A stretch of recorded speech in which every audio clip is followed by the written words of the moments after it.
Hello, everybody, and welcome to Church at Home with Rachel for Monday, the 7th of October, I think. I think it's the 7th. Um, I'm recording this outside. It's a little bit chilly, but the house is chaos as Rob's making dinner and football is on and all of those wonderful, loud things. So I'm outside. Yesterday, I had the privilege of being with the people of St. Paul's in Shoal Lake as we celebrated their ministry. And that sounds like a really happy thing. But it's in preparation for next Tuesday, a week from tomorrow, when we will deconsecrate their church. And I have been involved with churches before who needed to be deconsecrated, whose ministry closed down. And always before, it's been almost like a funeral, a memorial service, where there's a sense of, a recognition that good, wonderful ministry has happened in this place, and now is time for that ministry to come to an end. And I've been absolutely astounded in this place because in Brandon, because there's in the couple of congregations I have spoken with, including St. Paul's and Shoal Lake, there is a different sense of what's happening when they make the decision, which a very faithful decision to say it's time for us to close our church building and to acknowledge the end of that chapter in our lives. I had been a priest in a church that needed to close. Wasn't necessarily the decision they wanted to make, but financially they were not able to keep it open. And we made a point of closing well. We did a whole 6 months of work and celebrations, and we ended with a celebration one evening where we had a Eucharist and a party, and then a week later we had the bishop come and we deconsecrated the church.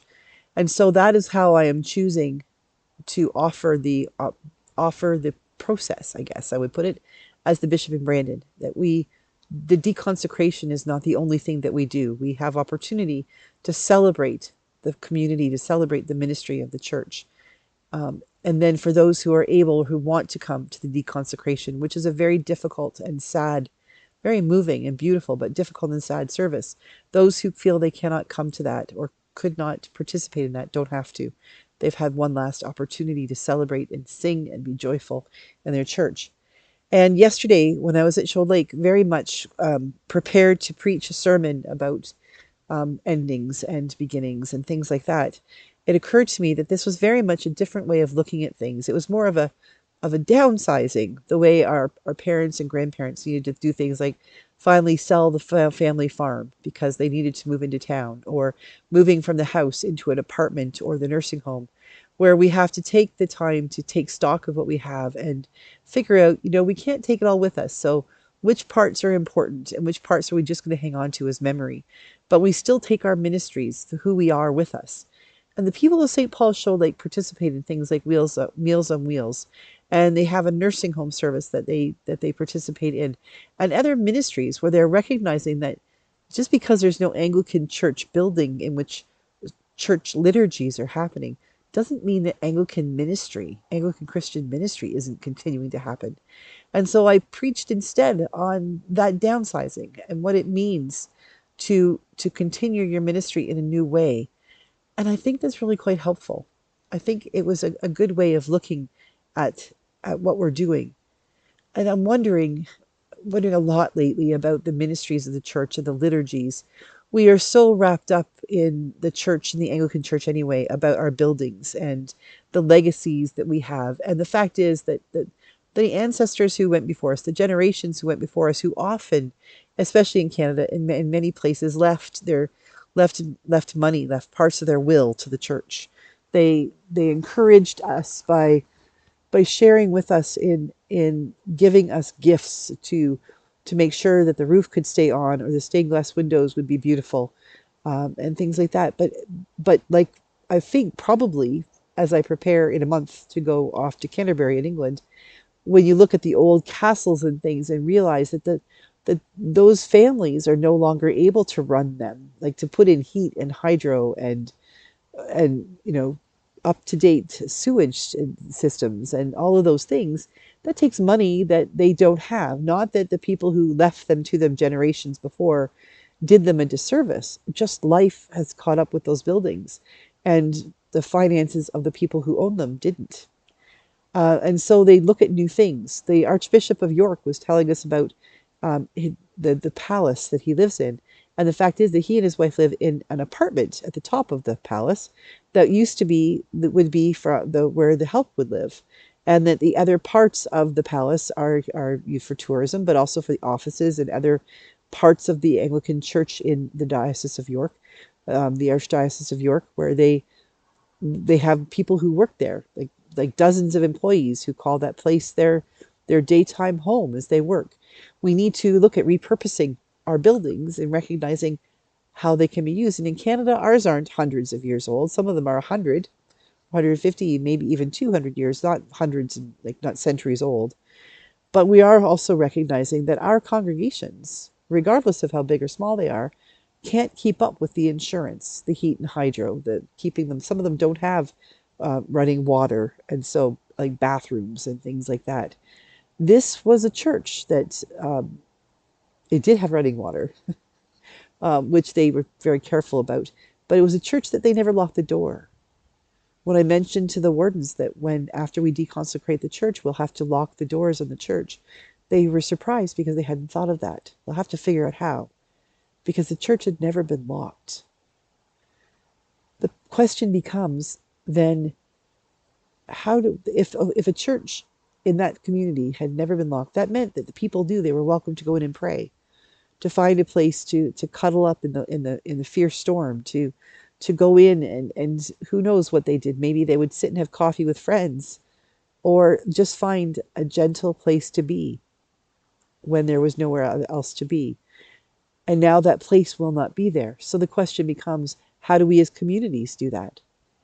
Are we in a cycle of evolution of the church in which we're recognizing that the church no longer has to be the community center per se, because there are community centers? And if that's the case, then the church still needs to exist. It's just we need to work with the community centers, the libraries, the YM or YWCA, the universities, the other places where people gather. We need to shift from being the central place where people gather for community to becoming a community that goes to where the people that now gather to still be community with them. And St. Paul's Shoal Lake is an example of wanting to do that. The Church of St. Andrew in Deloraine is talking about the same thing, that when they sell their building, when they sell their property, they don't want to say that their church, the ministry is gone. The church might be gone, but the ministry is still there. There is an Anglican presence in the community still.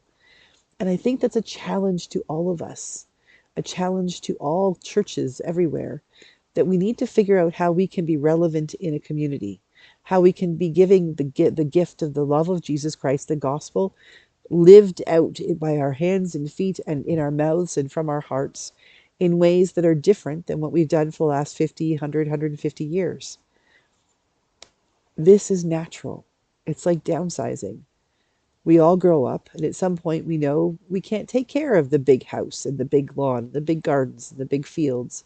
Now we maybe need a smaller place with with a garage with an indoor entrance to the house so we can bring the groceries in, and maybe a few less bedrooms to clean, and maybe a couple less bathrooms. Maybe everything needs to be on one floor so that we can take care. We don't have to worry about our arthritic limbs. Who knows? But that doesn't mean we take away our lives. It doesn't mean we take away our spirits. It doesn't mean we take away our hope and dreams. It just says we adapt to a new way of living them. And I really do think that these churches, like St. Paul's and Shoal Lake and St. Andrew's and Deloraine, I think they've got the right idea. We need to recognize that when the very thing that was handed down to us becomes an albatross, when it becomes something that we love but don't need any longer, and is actually becoming something difficult to hang on to, that maybe we need to let it go and discover the ways that God is saying, now that your hands are empty of the old, I'll show you what to grab onto for the new. Where is the world going? Where is God taking us? Where is God taking the people of Shoal Lake? Only God knows, but I have a feeling it's going to be great. And if we could just sort of wrap our heads around the idea that, well, the buildings are not the gospel.